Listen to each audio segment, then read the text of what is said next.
Kita lanjut ke pertanyaan berikut dari Cipta Daud Yap.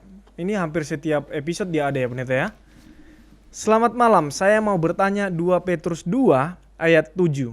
Di dalam Alkitab bahasa Inggris, and delivered just Lot, fixed with the filthy conversation of the wicked. Hanya Lot yang diselamatkan, sedangkan istri dan anak-anaknya tidak selamat. Lot imam dalam keluarga dan ia gagal dalam membawa keluarganya kepada Tuhan. Apa dampak dan tanggung jawab Lot sebagai kepala keluarga dalam keselamatan keluarganya? Mohon penjelasannya, pendeta. Terima kasih. Silakan, pendeta.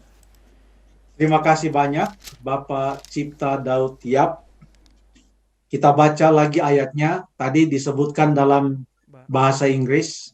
Kita baca bahasa Indonesianya. 2 Petrus 2 ayat yang ke-7. Tetapi ia menyelamatkan Lot, orang yang benar. Menyelamatkan dari mana? Kita baca ayat yang ke-6. Dan jikalau Allah membinasakan kota Sodom dan Gomora dengan api dan dengan demikian memusnahkannya dan menjadikannya suatu peringatan untuk mereka yang hidup fasik di masa-masa kemudian, tetapi ia menyelamatkan Lot, artinya menyelamatkan Lot dari kebinasaan kota Sodom dan Gomora. Jadi ini belum berbicara tentang keselamatan di mana pada waktu Tuhan Yesus datang pada kali yang kedua. Menurut konteks ayat ini adalah menyelamatkan Lot dari kebinasaan kota Sodom dan Gomora yang terus-menerus menderita oleh cara hidup orang-orang yang tak mengenal hukum dan yang hanya mengikuti hawa nafsu mereka saja. Pertanyaannya mengatakan tadi, hanya Lot yang diselamatkan, sedangkan istri dan anak-anaknya tidak selamat. Ya. Kalau tentang istrinya, memang ia tidak dimakan api karena sama-sama keluar. Tapi kemudian ia menoleh ke belakang, kemudian ia menjadi tiang garam. Artinya dia tidak ikut selamat, tidak hidup. Ya. Kalau kita baca di dalam Kejadian pasal yang ke-19, panjang ceritanya, sangat dramatis ceritanya, ya. Maka memang hanyalah Lot dan 2 orang anak perempuan yang selamat dalam arti tidak ikut binasa oleh api yang menghanguskan Sodom dan Gomora. Lot telah memilih untuk hidup di suatu tempat yang memang makmur, akan tetapi adalah suatu tempat yang penuh dengan kejahatan. Nampaknya Lot kehilangan pengaruh walaupun dia dikatakan dalam 2 Petrus 2 ayat yang ke-7 sebagai orang yang benar, tapi dia kehilangan pengaruhnya sebagai seorang yang benar.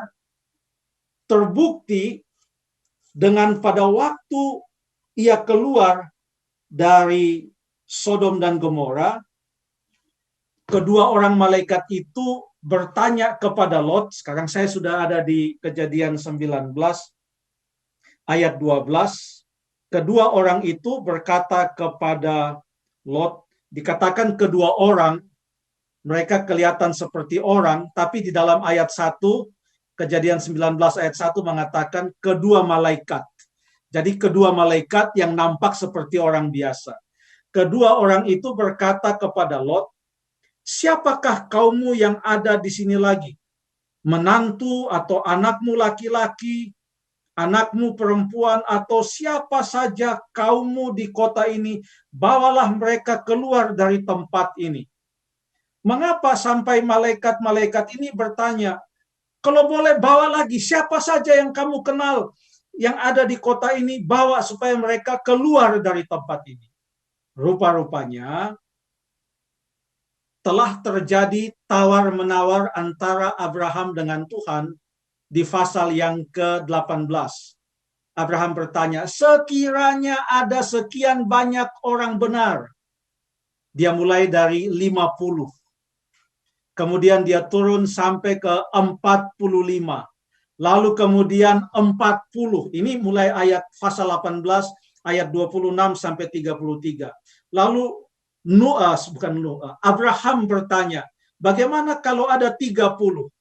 Tuhan katakan, saya tidak akan binasakan kalau ada 30. Abraham bertanya, bagaimana kalau ada 20 di sana? Tuhan katakan, saya tidak akan binasakan kalau ada 20 orang benar di sana.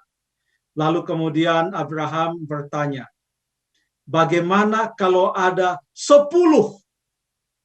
Ini ayat 32. Lalu dalam pasal 18 ayat yang ke-32, Allah berkata, aku tidak akan memusnahkan karena 10 orang didapati di sana, artinya ada 10 orang yang benar di sana. Jadi malaikat itu datang, dia lihat, mungkin saya bisa gambarkan dari cerita ini, dia lihat sekelilingnya, wah ada Lot di sini, ada istrinya, 2 orang anaknya, wah baru 4 ini, padahal tadi perjanjiannya 10. Lalu ditanya, siapa lagi yang ada di sini? Tapi Lot tidak berhasil mengumpulkan 10 orang ternyata. Lalu kemudian di dalam ayat yang ke-14, Lot keluar, lalu dia berbicara kepada kedua bakal menantu yang akan kawin dengan kedua anaknya perempuan. Bangunlah, keluarlah dari tempat ini, sebab Tuhan akan memusnahkan kota ini. Tetapi ia dipandang oleh kedua bakal menantunya sebagai orang yang berolok-olok saja. Jadi Lot sendiri kehilangan pengaruhnya, pengaruh rohaninya. Dan ini adalah tantangan bagi kita semua dalam setiap keluarga, agar supaya jangan sampai kita lalai. Sebenarnya Tuhan Yesus menggunakan cerita Lot ini sebagai sebuah perumpamaan atau sebuah gambaran tentang apa yang akan terjadi di zaman akhir sampai pada kedatangan Tuhan Yesus yang kedua kali. Bukan hanya dia sebutkan tentang Lot, tapi dia sebutkan juga tentang Nuh. Dalam Lukas pasal yang ke-17, Lukas pasal yang ke-17 mulai ayat yang ke-26. Ayat 26 berkata, Yesus berkata, dan sama seperti terjadi pada zaman Nuh. Lalu kemudian ayat yang ke-28. Tadi ayat 26, sekarang ayat 28. Demikian juga seperti yang terjadi di zaman Lot. Jadi dia membandingkan antara zaman Nuh dan zaman Lot. Apa yang terjadi pada zaman Nuh dengan keluarga Nuh? Lengkap. Nuh, istrinya, 3 orang anaknya, dan istri dari masing-masing anaknya. Ya, jadi mereka ada 8 orang semua. Dibandingkan dengan Lot, hanya Lot, kemudian kedua orang anaknya. Yang lain-lain tidak bisa ikut. Sangat disayangkan, ini adalah tantangan bagi kita. Biarlah kita semua, setiap keluarga, setia kepada Tuhan sampai kepada kedatangan Tuhan Yesus yang kedua kali. Terima kasih.